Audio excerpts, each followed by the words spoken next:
Hello, welcome to my new blog.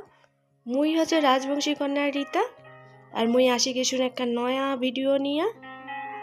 আর এই ভিডিওটা হবে খুবই সুন্দর, আশা করি তোমার লাগ খুবই ভালো লাগিবে। মুই ঘুরিবার আইছি একটা মন্দির, আর এই দেখো মন্দিরের সামনে আছে একটা বট গাছ। আর এই বট গাছে নাকি সুতা বাঁধিলে মনের আশা সব পূরণ হয়।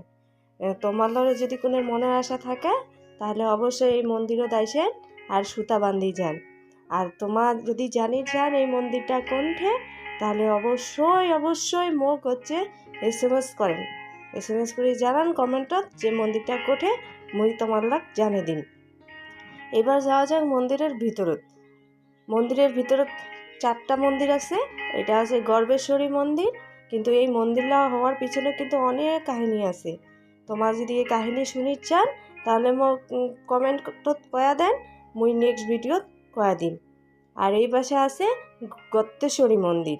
এই দেখো মন্দিরটা কত সুন্দর, আসলে এখানে মনটা শান্তি হয়ে যায়। কাহার যদি কোনো কারণে মন খারাপ হয় এটাই চলে আসেন। আর হচ্ছে এই মন্দিরের সঙ্গে কিন্তু একখানা আছে সুন্দর পার্কের ভিতরে আছে অনেক বড় একটা দিঘি। আর দিঘির চারপাশে আছে অনেক রকমের ফলের গাছ, ফুলের গাছ এবং বসিবার জায়গা। মুই এইখান ভিডিওত ওই দিঘিটা দিনু নাই। তোমার যদি দিঘিটা দেখিবার চান তাহলে মুই নেক্সট ভিডিওত দিন। এই দেখো মন্দিরটা কি সুন্দর, আর এটা কিন্তু অনেক গ্রামের ভিতরত, দেখিয়া বোঝা যায় না যে গ্রামের ভিতর এত সুন্দর মন্দির আছে। আর এঠে আছে ত্রিশতা মহাপীঠ কালী মন্দির।